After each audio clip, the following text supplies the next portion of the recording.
Strides Forward. Hello and welcome back to Strides Forward, where we share stories about running told by women. I'm Cherie Louise Turner, the producer and host of Strides Forward. And in this episode, you'll hear from marathoner and ultrarunner Sarah Lavender Smith. In addition to being a competitive runner for over 2 decades, Sarah is a coach and writer. She's author of the book The Trail Runner's Companion, a step-by-step guide to trail running and racing from 5Ks to ultras. She writes a column for Ultrarunning magazine, and she blogs about running. I'll touch more on these things after the story. All to say that Sarah knows running from many angles. And she challenges herself over many distances and over lots of different types of terrain. She's done road marathons, trail ultras from 50K to 100 miles, and even several multi-day self-supported stage races. When we talked, she was in the midst of training for a road marathon. And in this story, Sarah shares her wisdom of longevity and experience in her own words. I'm going to leave the story to Sarah, and you'll hear from me afterwards. On to Sarah's story. I'm Sarah Lavender Smith, and I'm living here outside of Telluride, Colorado, and I'm 52 years old. So I've been running for more than half my life now. I remember distinctly the day I started running. I was a couple months shy of my 25th birthday. It was the first Monday in March of 1994. And I was not a runner before then. I mean, I grew up in a household with a lot of cigarette smoking and drinking, and I partied pretty hardy. And it's those darn cigarettes. I mean, my parents just smoked 1 to 2 packs a day our entire lives. So I grew up in a smoky house and smoky cars, and they condoned me starting to smoke at 16. So I smoked from age 16 until my early 20s. It was extremely hard to quit. And the only way I was able to quit is my wonderful siblings in my last year of college at UC Santa Cruz, when this was 1989 and 90, when mountain biking was just becoming a big thing. They pooled their money and bought me a bike so that I could ride a bike to campus. And it was the first step toward being mildly athletic, and it motivated me to quit smoking so that I could ride that bike up the hill. So running was not in my realm of reality or something I did.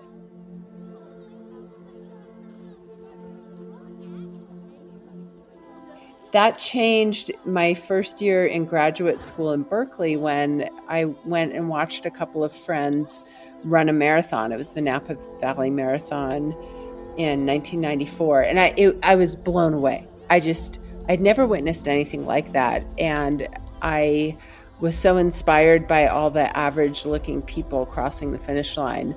So the very next day, that first Monday in March in 94, I laced up my Reeboks, which were like the ankle high kind with the Velcro flaps, and my big baggy sweats. And I had once in my life run 6 laps around a track, so I knew I could run 1.5 miles.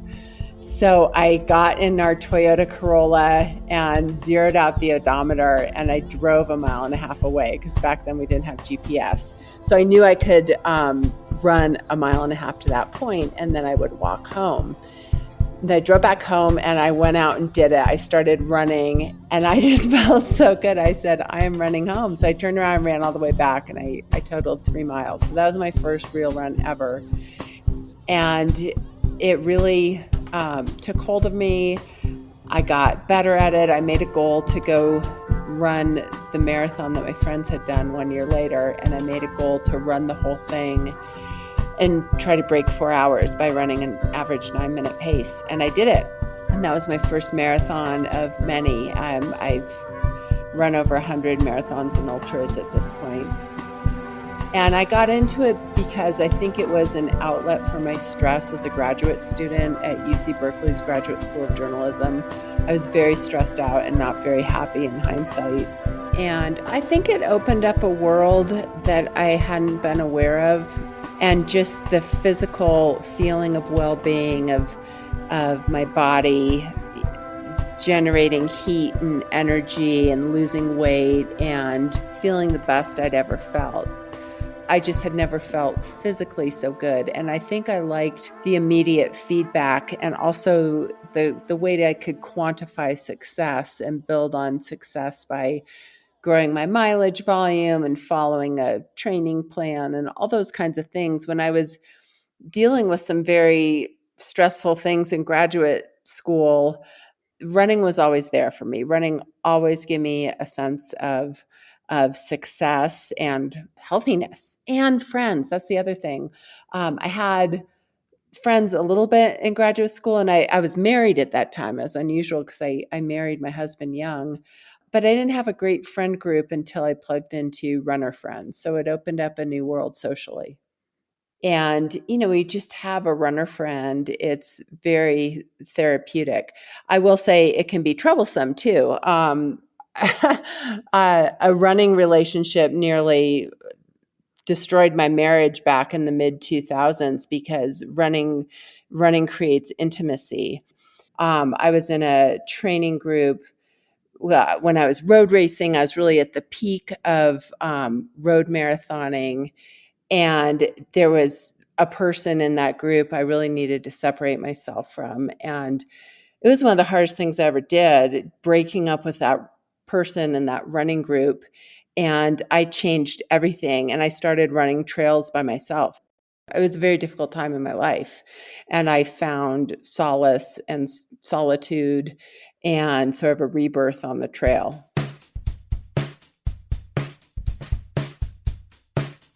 I got a taste of the trails when I first started running because of where I lived in the East Bay area. It has an incredible trail network. And so I started with a running group in the East Bay area, and we would go run trails around Mount Diablo on the weekends. But that wasn't that big of a deal. It was just like 6-mile runs on dirt. What really was influential, I had a trail running and ultra running mentor, none other than the legendary Ann Trayson, who happened to be a neighbor of mine. And she was the pioneering female ultra runner in the 80s and 90s who won Western States 100 14 times. She still has records that stand. And so in the mid 90s, right as I was getting out of graduate school and we moved to a little town just north of North Berkeley called Kensington, I would see this woman run up my street every day and run around the neighborhood. And I asked, like, who is that person? And I found out she was Ann Trayson. And I started to understand her legendary status. And I decided this was when she was at her peak, winning both Western States 100 and the Comrades Ultramarathon in South Africa 2 weeks apart. So it was just this phenomenal feat. And so I wrote a profile of her for a local publication. And that really opened my mind to what Western States 100 was all about. So I kind of became a student of the sport before I ever graduated to ultra distances or ran predominantly on trail. And then in the early to mid 2000s, I took a women's trail running camp that introduced me to a lot of East Bay area trails. And it was just a really powerful experience. So then when I had sort of this personal upheaval in my life and needed to change my running scene and did everything I could to repair and rebuild my marriage, that's when I became really passionate about the trails. And I ran several trail marathons before really getting into 50Ks and then bumping up to higher distances.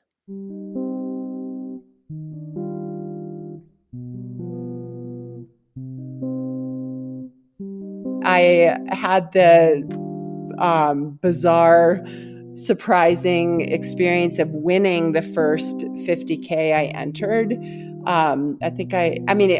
It's like being a medium-sized fish in a puddle. I mean, it was a very small event, but still, I was like the first woman and fourth overall or something. And so that just lit a fire under me, especially because I was I had a toddler and a baby, and I was struggling career-wise and kind of riding the coattails of my husband's career. And so this was just a lot of ego validation and motivation. And, I think I'm speaking as a 52-year-old now, and this was when I was in my early to mid 30s. And so it was a different phase of life, but it really supercharged me and felt good. And I just wanted to keep seeing what I could do.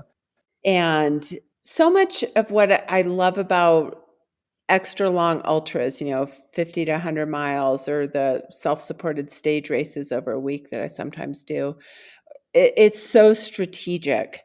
And it is not at all about just physical fitness. It's really about strategy and logistics and mental preparation. So I want to run smart, which means being really smart about gauging my pace and running within myself and taking care of my systems along the way. So systems management, meaning fueling, hydration, thermoregulation, all of that matters so much when you're out there past sunset. And so there's a lot of drama in that, it's like just trying to take care of yourself and keep your shit together and not blow up and not give up and not hurt yourself along the way. So just being out there in kind of the excitement of, I'm going to take care of myself and prevent problems. So that's what's going on with me mentally as well as physically along the way. And it's highly focused, it's just about getting from point A to point B and doing it as well as you can. And so I like that challenge. So if I'm catastrophizing or ruminating or having anxiety about the miles still to come, I just try to say, shut up and run and focus on what's around me.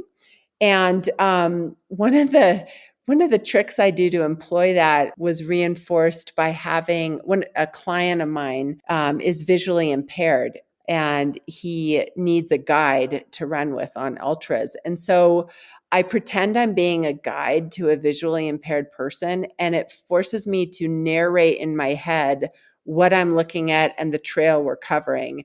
And it sounds silly, but it's insanely effective. If you have to focus so much that you're describing where you're running to someone, then you're guaranteed to be highly focused in the present. And so that takes my mind off the aches and pains. If that's not working and I happen to be near somebody, I often buddy up with someone, and I'll put on my reporter hat and start interviewing them and just asking questions, which may be pestering to them, and maybe they'll run away to get away from me. But if I can strike up a conversation and just ask some questions that gets another person talking, and it gives me something to listen to, then I really enjoy that. And then, I love the old saying, two old sayings. One is fake it till you make it. So just kind of pretending that, hey, I'm fine. I think that's a Courtney DeWalter saying. When she was I'll just try and push out the negative thoughts by repeating to myself something over and over, like, you're fine, this is fine, everything is fine. That's one of my mantras that I use. This is fine. This is fine. So I've kind of adopted that mantra. It's like, hey, this is fine, even though I don't feel fine. This is fine. And so just kind of pretending and faking and practicing optimism. And then you actually will start feeling fine. And then I always default to this saying that my first coach back in the mid 90s, he's this wonderful, wonderful man named Alfonso Jackson. And I connected with him because like everyone in the 90s, I did the team and training marathon program and then was a mentor for it. So Coach Alfonso would say to me, honey, even when you feel bad, try to look good. And so I always tell myself, even if you feel bad, try to look good. And it sounds silly, but if I run as if I want to look good, as if someone's videoing me, it is amazing how it fixes your form, it relaxes your jawline, it puts a smile on your face, and it ties in with fake it till you make it. Like if you can try to run as if you're running with good form and looking good, you actually will feel better. And then the other thing I do, I mean, I've had some very, very dark moments during ultras, especially in the middle of the night of 100-milers or out on some of these self-supported 7-day stage races that I've done. And it is, it's hard to articulate how desperate and negative it can feel. And at that point, I just default to committing not to quit. And it may be that I need to fall down and take a 10-minute nap on the side of the trail, which I did last summer at the High Lonesome 100, or other things. And at that time, it's not just committing not to quit, but it's also maintaining your sense of humor and your perspective that this is what you signed up for, and someday we'll laugh about this. And I'll tell you something to avoid rather than something to do. So as a storyteller who has written numerous race reports for my blog and other forums, I start telling stories in my head. And it is so often the case, I know other runners have said they do this, where midway through a race, you start composing a story about the narrative of your race. And the story you start telling in your head starts to be the story about why it wasn't your day and like all the things that went wrong and how you would explain it. And if you find yourself mentally creating that story, you just have to shut up and shut it down. It is the quickest way to end your race. And so I've learned to recognize if I'm telling a story about my race midway and say, hey, Sarah, shut up. The race isn't done. Refocus. And so I just know mentally to not let myself go there anymore.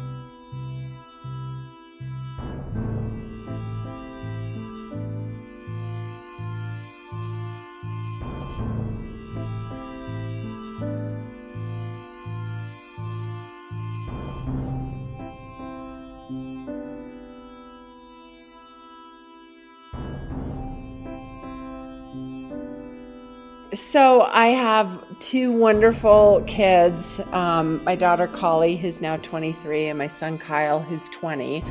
And neither of them are runners. I never pushed running on them, except that's not true. I encouraged my son Kyle to sign up for 6th grade cross country, and he really disliked it.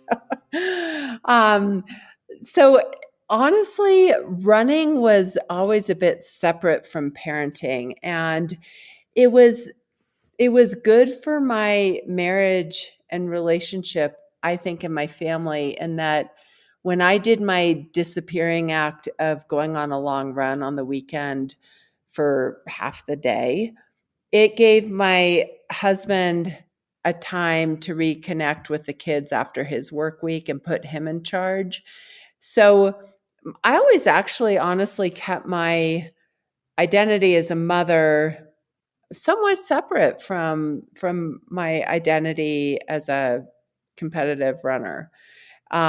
It's been really gratifying now that my kids are older. They've expressed more interest in what I do.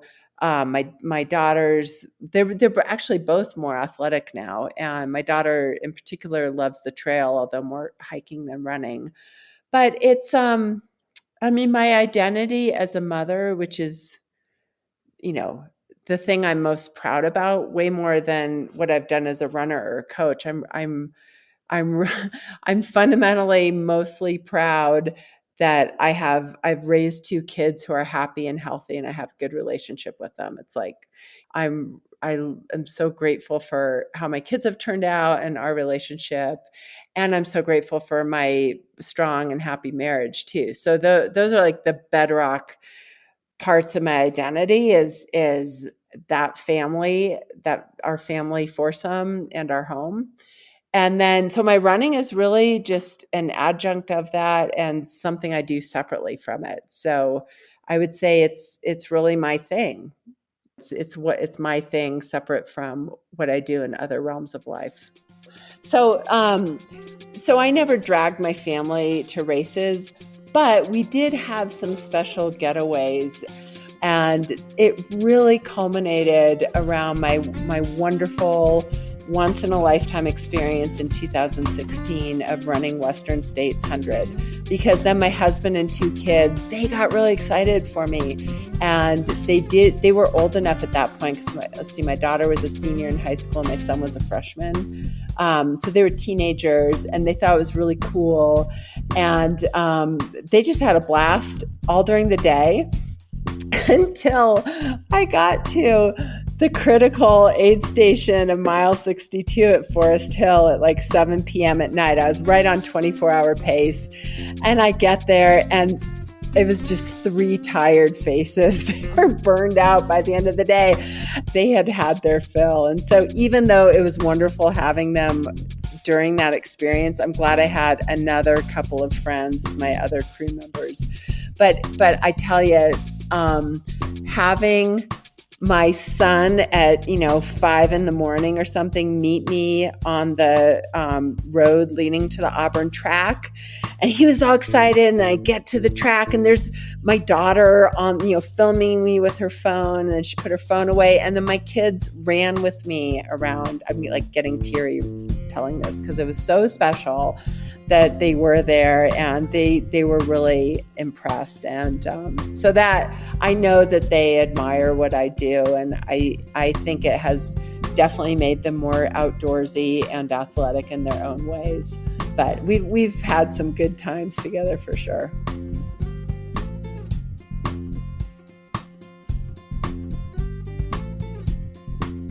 So my adult life was almost entirely in the East Bay area ever since I went to graduate school in Berkeley. Then my husband Morgan and I bought our first home there, and we raised our kids in the Berkeley and Oakland area.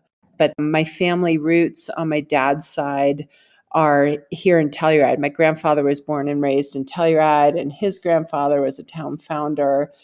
And my grandfather and his brother and his wife, my grandmother, were amazing athletes. I don't know how it skipped my dad, but my grandfather and his brother were founding members of the San Juan Mountaineers here in the San Juan Mountains, and they did all kinds of mountain treks. And then when my grandfather got together with my grandmother and brought her to Colorado, she was the first woman on record to climb the 14er Sneffels, and she did all this other mountain stuff. So I feel like the ghost of their spirits kind of somehow is connected to me. So we moved here full-time in the spring of 2019, and I've been here since, so it's coming up on 3 years. But yeah, it changed my running insofar as it made me more of a mountain runner. Our house is at 9,000 feet, and the mountains I'm looking at out the window are 12 to 13 and 14,000 feet. So there's no such thing as an easy run here. I mean, my easy pace is hiking, but it's much more rugged, and it's really changed my skill set as a runner. Our weather is so dramatic here, especially in the summer monsoon season, and I've really learned how to read and respect the weather. It's just learning to anticipate and prepare for weather and to prevent getting extremely chilled. It can be really dangerous, and learning how to deal with electrical storms. So I feel like I'm tougher and smarter in that regard.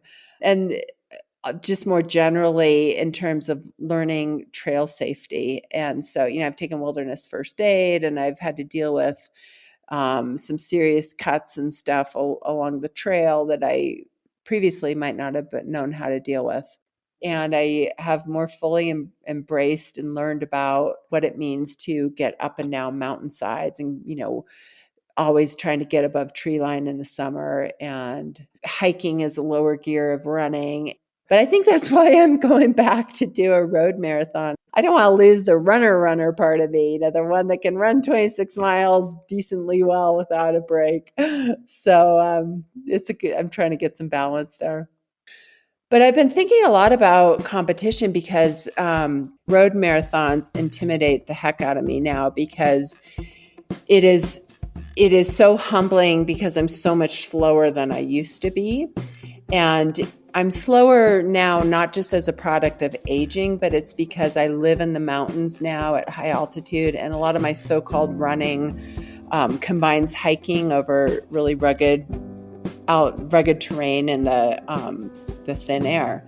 And so, back in California, running at sea level in my prime, 8-minute miles felt really easy, and my marathon goal pace was in the low 7s. So I was trying to get closer to 3 hours, or as close to 3 hours with the marathon as I could. Now I struggle to get in the low 8s, and my slow pace is 10 to 12 minutes or even slower if there's a lot of hiking involved in the mountains. So I've normalized 5 to 6 miles per hour, and anything under 10-minute pace is faster. So trying to get my legs and lungs and mind ready to run again at a steady sub 9-minute pace is taking a lot of work this season. And so I'm kind of coming full circle, because my very first marathon back in 1995, in my first year running, my goal was to run the whole thing and average around a 9-minute pace. And here I am, 26 or however many years later, and that's my goal again. And I just please let me break 4 hours. I would enter, when I was faster, I would enter races with the goal of competing against others.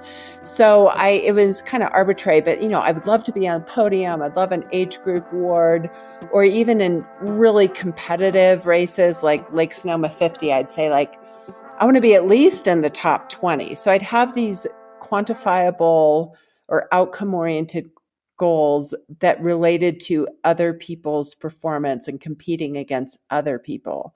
And that's really gone. I don't care what other people are doing or how I measure up to other people. I'm really racing my watch. So it's really me against the clock and me trying to do my best on any given day. That's what I'm going for.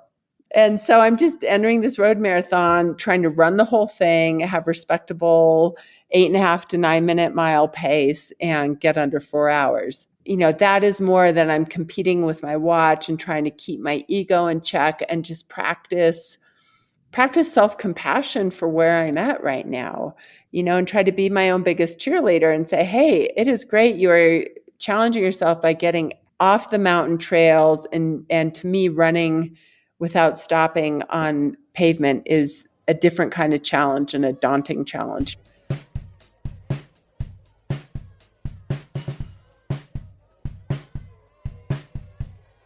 I love having races on calendar because it's structure and motivation. And it's part of who I am. My dad was a golfer and loved the PGA and would follow the PGA, that was his thing. My thing is getting into races and making a pilgrimage to races. And it's really, a lot of it is escapist because it's not competitive anymore. It's that it gives me a special day to look forward to. And it is that day at an ultra, or sometimes 48 hours if it's a mountain 100-miler. It is your day when all that matters in the world is getting from point A to point B as efficiently as you can. And I love that freedom, and I love the destinations that I get to run in. So that is a big part of it. And it reconnects me with people. I've had a lot of changes in my life, and this has been a constant, and it's part of my identity.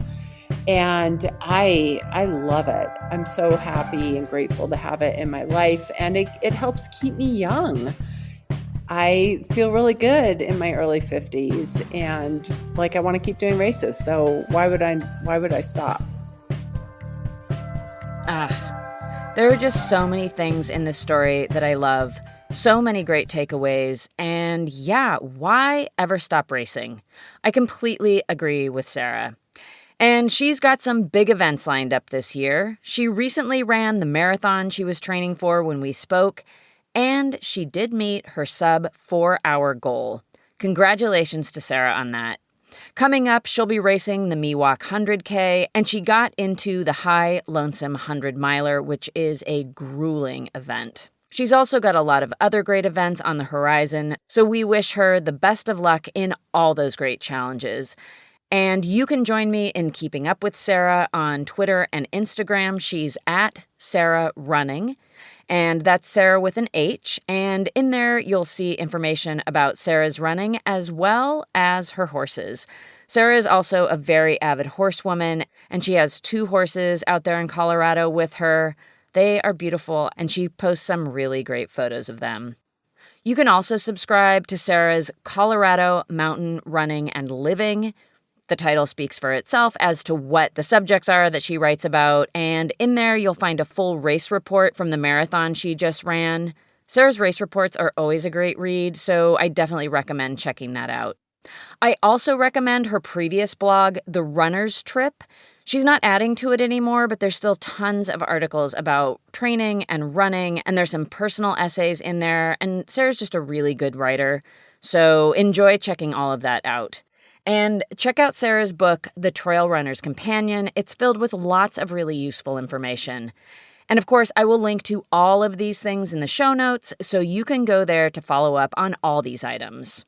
I want to give a big thank you to Sarah for being a part of the podcast and sharing her story. I'd been wanting to have her on the show for a long time, and I'm excited that that time has finally come. For my own personal reasons, being that I'm 52 and I've been competing in one sport or another since I was 5, I'm always curious to know what keeps women interested in competing as they get older.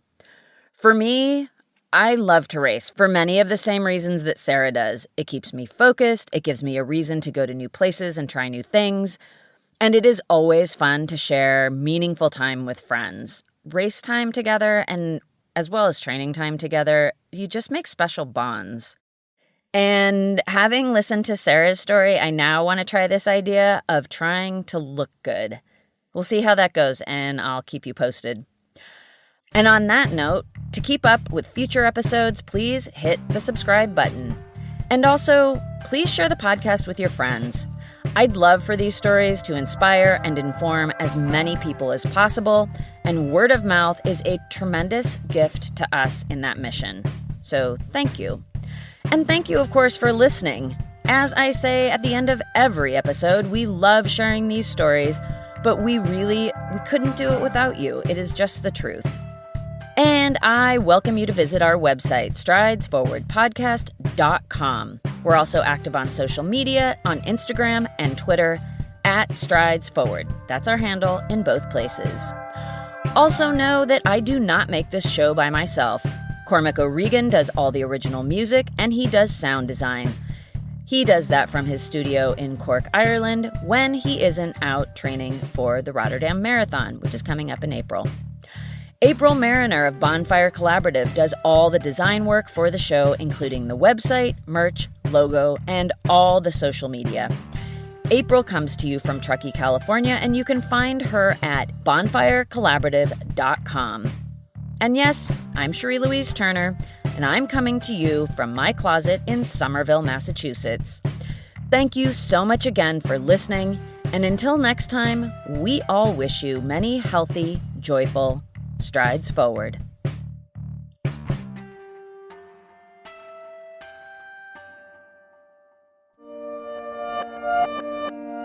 Whoops, that strides forward.